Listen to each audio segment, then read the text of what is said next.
Greetings Eldritch Raiders and welcome to Codex Compliant. Today we're heading back to Rogue Trader to look at 40k's first proper expansion. Although the term Codex was not a term applied to 40k books in the 80s, several expansion books were released for Warhammer 40,000 in its first edition. Some of these, like the Warhammer 40,000 Compendium, were compilations of articles originally from White Dwarf, but others, like the book we're covering today, were wholly new material. Chapter approved the Book of the Astronomican was released in early 1988, shortly after Warhammer 40,000 Rogue Trader's release in 1987, and it contained, amongst other things, a campaign and multiple army lists for various factions. This copy was sent to us many years ago by David, so big thanks to David. The book is a bit of a novelty because, okay, this will be obvious to a lot of people, but bear with me. Simply splitting up 40k's history by editions is useful for getting a general idea of the era, but the reality is that like any game that is constantly having things added to it, each edition can be, in and of itself, made up of distinct periods. For a relatively recent example, the 8th edition 40k launched in 2017 did not have quite the same vibe as the game did in 2020 when it was retired. Marines had gained a huge array of new units not available to them in their first codex, Eldar Wraith Knights went from wildly overcosted to merely being probably a bit overpriced, and you originally didn't require a whole extra hardback book to play your faction, which you'd only end up using like 2 times because oops, it turns out there was a global pandemic going on and you couldn't play games anymore. But the books were still coming out as if it wasn't because the release schedule was all planned out long before. Not that I harbour any bitterness. 5 years later. Rogue Trader was more like this than most. Whether it be rules, fluff, or even focus, much was chopped and changed and switched around in the 6 years before 2nd edition. The Book of the Astronomican exists early enough in the game's history to have the more throwing everything at the wall attitude of early Rogue Trader, whilst also showing the beginnings of what the game would become in time. What this mostly means is that the book is full of things that you kinda recognise, but they're all just a bit off. Just not quite right. But enough of this waffling, let's show you what we mean by looking at the book and seeing where it takes us. But first, this video is sponsored by Crippled Giraffe Decals. As some of you may remember, they are the purveyors of high-quality wargame adjacent stickers, and they have now moved to a new site. Their stickers are by a host of fantastic artists and are in many different styles to suit many different tastes. Also, my stuff is there, so you can get whatever this is, or a Snipe and Whip logo sticker. Their stickers are sturdy and durable with a UV coating to protect them from weather and sunlight, and although shipping from the US, they are available with affordable international shipping. Or at least they currently are. The world of international commerce is in an interesting place right now. But with the holidays rapidly approaching, if you're looking for a gift for that special someone in your life who really likes stickers about goblins, or if you just like to help support a group of independent artists and get something fun to stick to your laptop or water bottle or whatever foul, depraved thing you want to stick things to, head on over to crippledgiraffedecals.bigcartel.com. And now back to talking about Rogue Trader nonsense. Let's start with a cover art by Tony Roberts, and there is a lot going on here. From the slightly annoyed looking space wolf to the orc statue that looks like a Buddha statue with an underbite, it's peak Rogue Trader where everybody's fighting but they don't really look like they're having a very good time of it, and some very talented artists are still trying hard to figure out just how the hell to draw Space Marine armour. Speaking as people who've drawn a fair bit of Marine armour over the years, we can relate. As dictated by tradition and logic, the first thing we get is an introduction. This one was by one of the main authors and writer of the main rulebook, Rick Priestley, talking about how he jumped at the chance to make an expansion book to 40k. A notable part is him talking about upcoming 40k supplements, like the parts of Realm of Chaos and Siege dedicated to the grim darkness of the far future, as well as one 40k only release due in late 1988 that would be focused on spaceship combat and boarding actions. We'd later learn that this game was Battlefleet Gothic. But not this Battlefleet Gothic, this Battlefleet Gothic. You know, the game that was teased in a 1989 issue of White Dwarf but never came out, with some of its assets repurposed into the smaller and simpler game Space Fleet. Also, did you know this is where the Catachan barking toad lore originates? I think that's kinda neat. The first big section of the book is for a campaign called The Wolf Time, meant for 2 or more players and a GM. The basic overview was that the Space Wolves, which is one word here, not 2, it's not Space Wolves, it's Space Wolves. Well, the Space Wolves have been tasked with clearing out an area of space of orcs, and have descended upon a planet to rid it of the orc warlord Kulo Kargash, who originally came from the Caradonian Empire. This is not particularly important, but the planet itself was called Zit, with an X. At first I wondered if that was a nod to the band Exit, since they did that kind of thing a lot at GW in those days, but I think it's just so they could call the inhabitants the Zits. Which kinda illustrates one of the things about this campaign, and indeed this whole book. It's all a little tongue-in-cheek. For example, here's another bit from the intro. The voyages of the Space Wolves' 5-year mission to uncover new worlds and cleanse them of the Emperor's enemies would provide sufficient material for a TV series, if not several high-budget feature films. But suffice it to say, the Marines did their duty. Plus, this was published back when the Space Wolves' home planet was still called Lucan rather than Fenris. One assumes because it sounds a little like Lycan, and so they could call the leader of the Space Wolves Lord Lucan, who was a British Earl who famously disappeared in the 70s after probably absolutely committing a murder. Which is a fun reference? However, we did get stats for him, the Space Marine, not the Earl. His name is actually Enoch, by the way, and he had a power glove with 3 built-in Jacaro digital lasers, which is some Infinity Gauntlet nonsense, and I'm a big fan. There was also the Orc commander Kalug the Spanner, who started the game with his favourite custom heavy plasma gun in pieces. To reassemble it, he had to spend a whole turn in his hut and roll a 6 on a d6.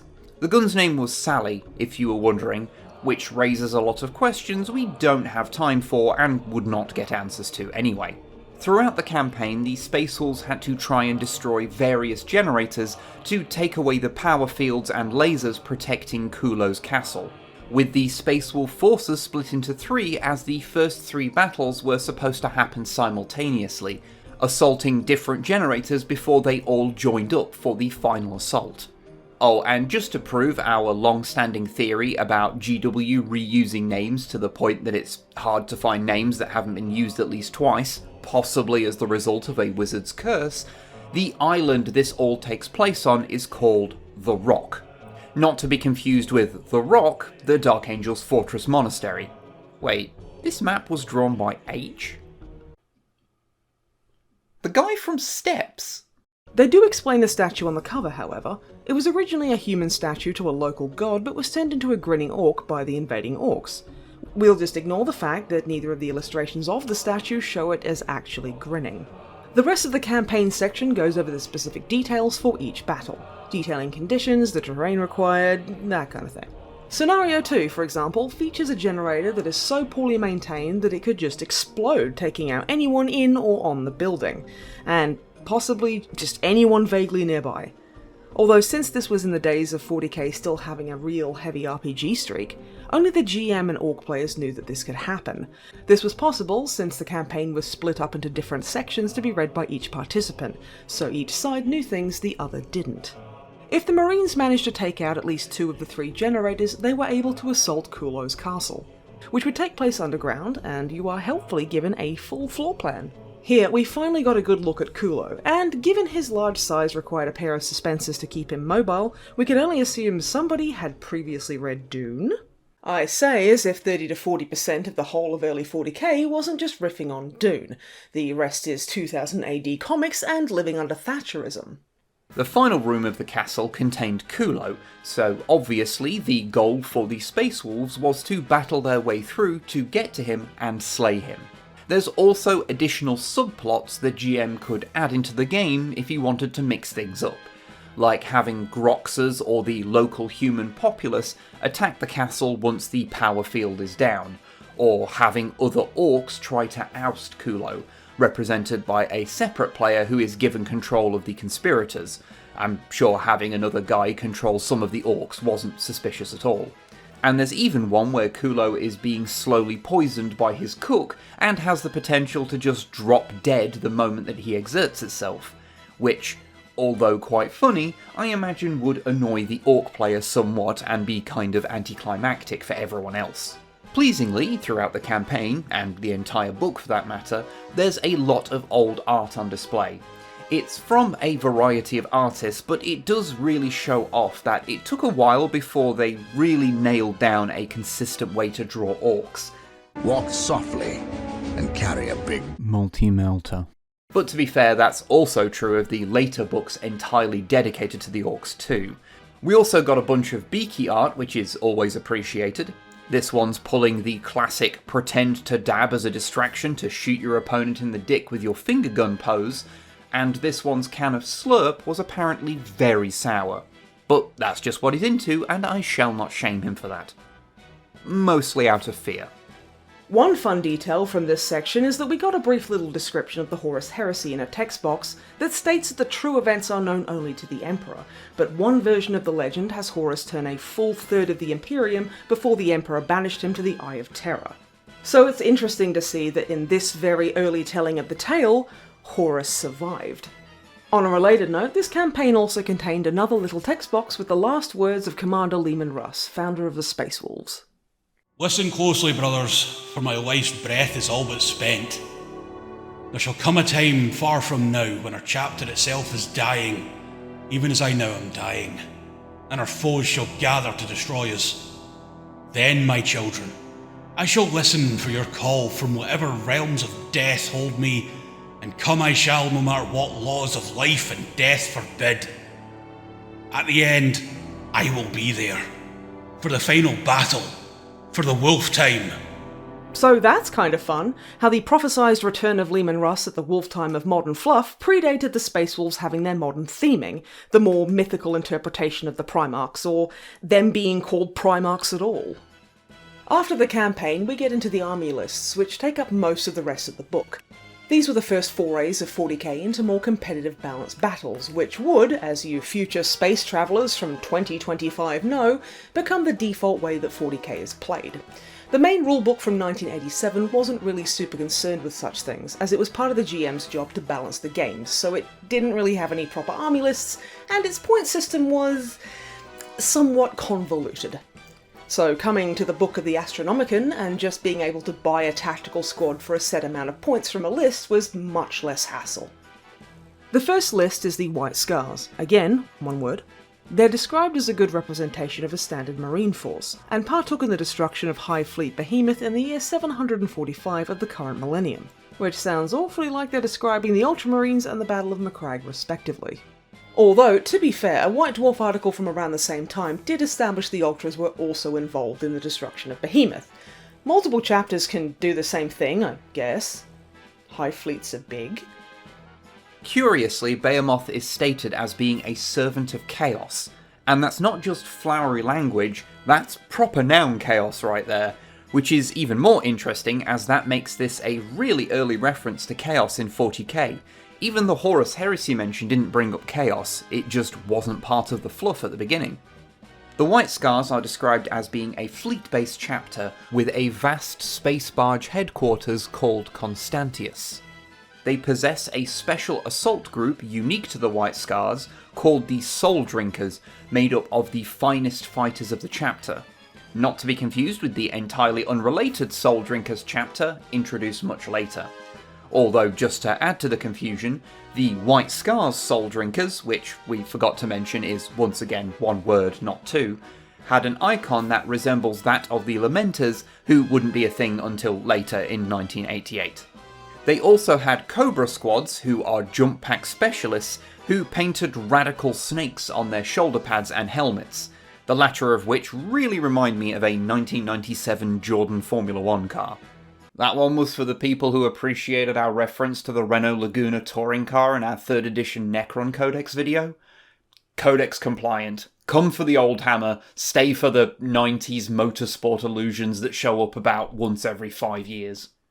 We won't mention every squad in every list in this book, since there's a lot of them, both lists and squads, But we will mention everyone in this first White Scars list, just so you get an idea of how things were structured. And it should be noted that since the White Scars were a very vanilla chapter here, this list was intended to be usable for any Space Marine chapter. So for characters you have Lieutenant Commanders, Company Captains, Company Lieutenants, Medics, Librarians, Chaplains, and Astropaths, with the option of taking Masters of the Apothecarian and Chief Librarians too, not to mention some optional Imperial characters that can come along for the ride, which we'll get into later. For squads, there's your regular tactical squads, known as incisors for some reason. Elite squads, the previously mentioned Soul Drinkers, Assault squads, Switchblades, Reconnaissance squads, Pathfinders, and Support squads, Thunderers. Some of these units can be upgraded with jump packs to make them into Cobras, and some can be mounted on bikes, although, seeing as it's been 12 seconds since it's gotten kinda weird, the bikes they used were called Vincent Black Shadows. Which may seem like a strange name if you're not into bikes, but it's just a direct reference to a very specific bike from the late 40s. Don't ask me why there's still bikes called that dozens of millennia later, especially since Vincent was already bankrupt decades before this book was published. There's also a chance you can give Marine squads shuriken catapults, because Rogue Trader. Even before that stuff, the tactical squad's basic loadout was a little odd. So you know how it's kind of the classic loadout for them to be 7 regular dudes, a sergeant and 2 marines with a missile launcher and flamer respectively? Well, in here it was a heavy bolter and flamer by default, and if you wanted the missile launcher it'd replace the flamer, not the heavy bolter. Which is one of those really weird choices, because if the heavy bolter is mandatory, then you can't actually make a tactical squad using the RTB01 Space Marine box. This is kind of true for a fair few units, where they're loaded down with so much very specific gear that it's hard to represent them well with the mini range that was available at the time. I mean, thank God it's Rogue Trader, so there's always some wiggle room to swap things out. For support, the White Scars had access to Bullock jet cycles, that's the snub-nosed Rogue Trader jet bikes, Land Speeders, Hellfire Land Raiders, the aforementioned Vincent Black Shadows, Dreadnoughts, and Gravatacs. Now, you may be asking yourself, what's a Gravatac? Well, it's basically the Imperial attempt to replicate an Eldar grav tank, slightly inelegantly. It also may resemble a stick of deodorant. Shut up. You may also ask, just what the hell is a Hellfire Lamb Raider? Well, it seems to be what they're calling this original loadout for the scratch-built one that's in the Rogue Trader main rulebook, which only had 2 las cannons and a bolter. So it just made sense to designate that one as the variant, since the retail plastic Lamb Raider kit with more guns on it was in development at the time, and it'd be weird if the scratch-built one that you couldn't buy was the standard and the retail kit you could was the variant. One odd thing that occurs in this and the other lists is that the little pictures of minis next to squads often have little to do with the unit in question. Sometimes this is due to practical reasons, like there wasn't really a model of this thing yet, so we'll just use a generic marine, but sometimes it's a little more perplexing, like using this medic mini, his name is Cribbins by the way, to represent the assault squad. And since the White Scars were considered to be a fairly generic chapter at the time, and this entire list was suitable to use for any Space Marine force, regardless of chapter, here's what a 1,000 point Marine army would have looked like using this list. Mostly. Look, we don't have all the right weapon options, but you get the idea, it's mostly correct. The next army list is Hilgar's Hellraisers, an Imperial Army regiment. These were mostly a mixture of human and squat forces with a light dusting of Ogrons. This is where you realise that Tactical Squad wasn't a Space Marine only thing at this point, with other Imperial factions also using it as a name for a basic 10-man squad. The Hellraiser squads were also given fun nicknames, so a squat tactical squad, for example, was known as Forgefires, although most just have names that would later be used for other Imperial things like tornadoes, whirlwinds, or thunderbolts. The wizard's curse holds strong.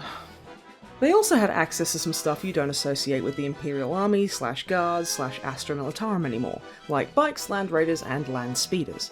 This was back when Citadel didn't produce many vehicle miniatures, so everyone had to share. The next list is the forces of the rogue trader Valerius Borodin, who has been given an entire company of Astartes as well as a company of Imperial Army to explore the sector beyond the Gideon confluence.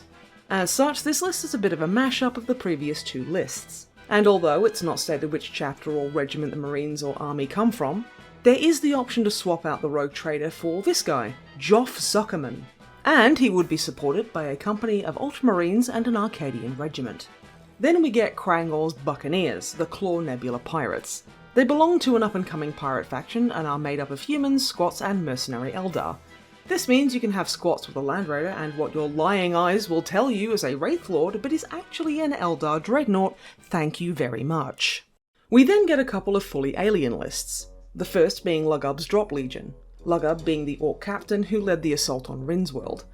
This Orc force had access to a lot of looted Imperial vehicles like Vincent Blackshadows and Land Speeders, although they also had commissars. But they weren't like guard commissars. These ones were surgeons/torturers, so probably what we'd call a pain boy today.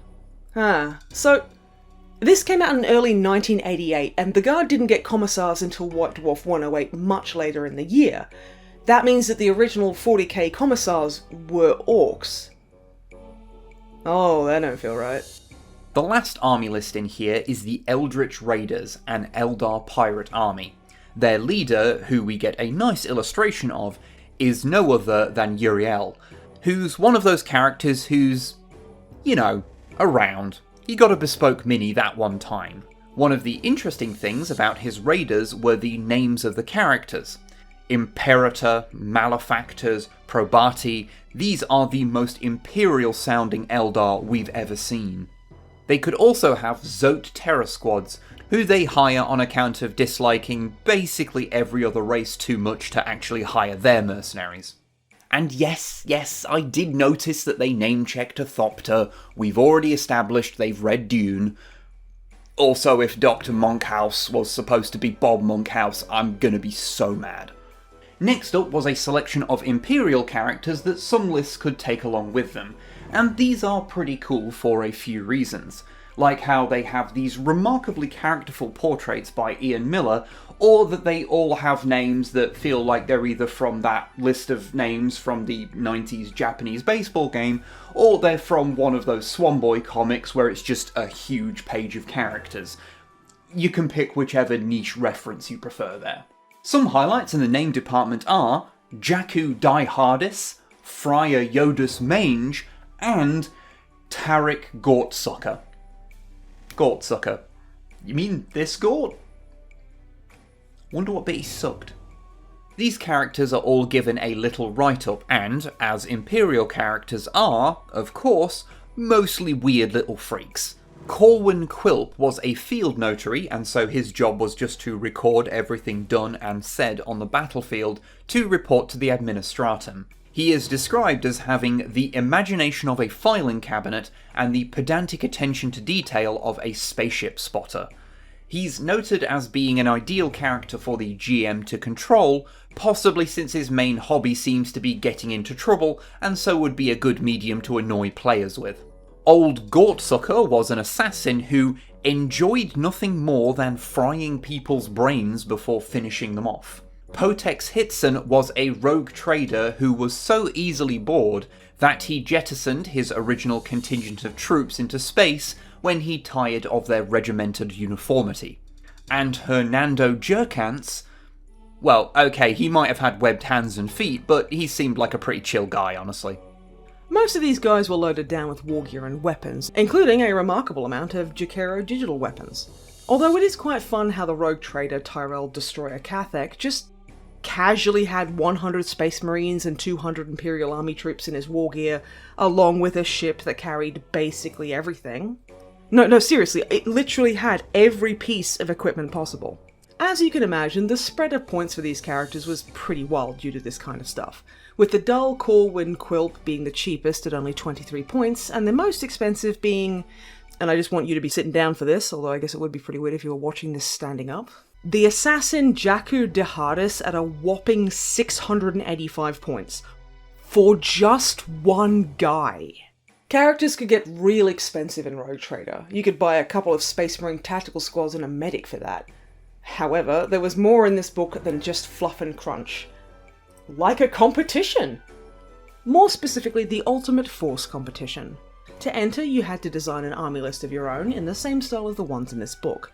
The winner would get all the character minis from their list, up to 10 miniatures, painted by the Citadel figure painters, which is a really fun prize. I wonder if the winner still has them. There was also a painting guide which starts off by explaining that the in-universe blame for Rogue Trader era Marines having slogans and stuff on their armour can be pinned on John Blancheeson. I wonder who wrote this article. Who knows? Oh my god. A failed Marine aspirant who went on to program the robots that paint Marine armour. The slogans help identify individual Marines, although some Marines became quite competitive with it, painting whole proverbs or portraits on their armour, only to get them burnt off in the next battle. More experienced Marines tended to prefer the simplicity of slogans like, kill, kill, kill. This is deep and serious lore. You should be taking notes. This all becomes a more conventional painting guide. You know, do your big flat colours first, then shade, then highlight, then do your details. There was also more advice from Paul Benson, framed as an interrogation from an inquisitor, before abruptly stopping and then printing advice for painting specific factions, also written in a vaguely in-universe manner. So you've got stuff like, the colour of orc flesh is hideous to sane human eyes. The lowest layer of the epidermis is typified by a goblin green pigmentation. Now, of course, the minis shown in this bit weren't all of them, although we do appreciate the rare inclusion of a Marine Field Police officer here, as the middle of the book contained a catalogue of the entire 40k mini line as it existed at the time. Maybe. I think there may be some stuff missing, but it's nothing important. Probably. This means, even though this is the first time we've talked about this book in any depth, pages from this book have shown up in many videos already, as it's a really nice repository for images from the early Rogue Trader miniature lineup. From the obvious, like the RTB-01 plastic Space Marines, to the more obscure, like Bob Ollie's Iron Claw Space Pirates, who have names like Banzai Jones, Attitude Gorman, and Ooglorg the Cruel. Also, this section of our copy is kind of falling apart, which is a shame, but not uncommon for GW books of this era. The binding wasn't the best, and there's only so much opening and closing a book can take over the years before it starts to give. At least it made scanning in some of these pages a little easier, I suppose. At long last, we come to the final section of the book, the Afterword, which was really a letters page. It also includes some art of a Terminoga by Nigel Quinn, which is quite fun. There were just 3 letters. The first was a bunch of rules clarification questions, and if you've ever read the Rogue Trader rulebook, the fact that Mark Coulson here only had 4 questions is impressive. The second letter was from Jeff Hurt, who had an opponent who refused to play with him unless his Space Marines were painted as they were on the box, and wondered if he was allowed to make up his own chapter. The response being, yeah, of course. And I know this is many decades late, but Jeff, wherever you are, your opponent was being a massive knob. Not the orc kind. The penis kind. And not the fun kind of penis. The final letter was from Timothy Box, asking if there would be any big vehicles released for 40k in the future. And by big, we're not talking about Baneblades here, he just means bigger than a buggy, since the only vehicles available at the time was the metal stuff, like Dreads and the original Landspeeder. And the answer was, obviously, yes, as both the original Rhino and original Land Raider kits were in development. The former ending up as a basis of many a Space Marine vehicle, and the latter ending up as the basis of many a failed eBay bid. And so, after far more words written about it than initially intended, that was chapter-approved The Book of the Astronomican. And is it a fun read in 2025? Absolutely. As stated earlier, it's really interesting to see this first step towards what 40k would become, whilst its other foot is still deep in the peculiarities of early Rogue Trader. And with it adding proper army lists and points costs for the units, you can see the straight wargame direction the game was headed, even if things like the campaign still lean heavily on the role-playing elements from early Warhammer. In many ways, it feels more like a big 40k only special issue of White Dwarf rather than a dedicated rulebook. What with the distinct articles by different authors, the way the contents page is laid out, the competition, and the fact it has a letters page, it all feels a little more informal and more like a magazine than a regular rulebook. But it does it all in a way that's quite charming. The name Chapter Approved would live on, being used for a column in White Dwarf and also for several similar books over the years. The first few in 3rd edition would also reference the Book of the Astronomican subtitle, with the 2001, 2003 and 2004 versions being called the 2nd, 3rd and 4th books of the Astronomican respectively. Although, sadly, the modern books bearing the name are much drier and often just points balance related. But at least can contain new missions, so they're not entirely unrelated to their slightly odd grandfather who spent the 80s making Dune references and making up funny names for people. So we hope you enjoyed watching us talk about this book as much as we enjoyed talking about this book. And who knows, maybe one day Hellfire Land Raiders will show up again as a special Horus Heresy variant. Look, they remade the old wonky land speeders, so anything's possible. Bye.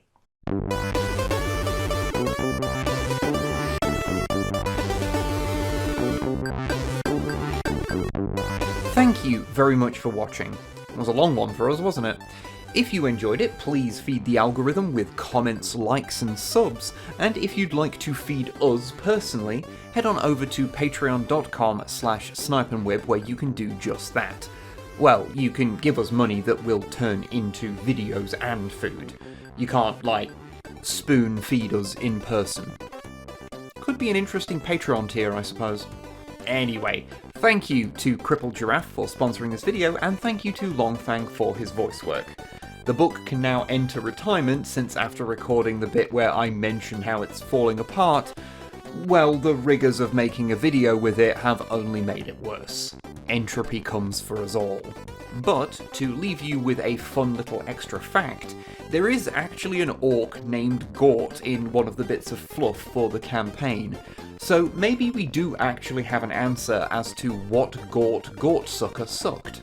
What bit shall remain a mystery, however.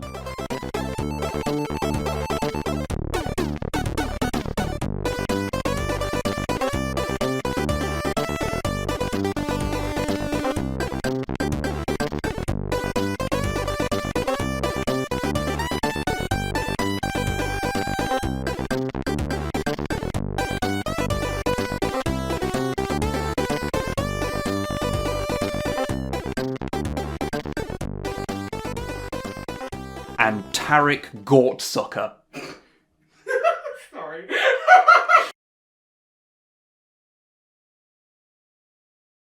It's a f***ing Tyranid!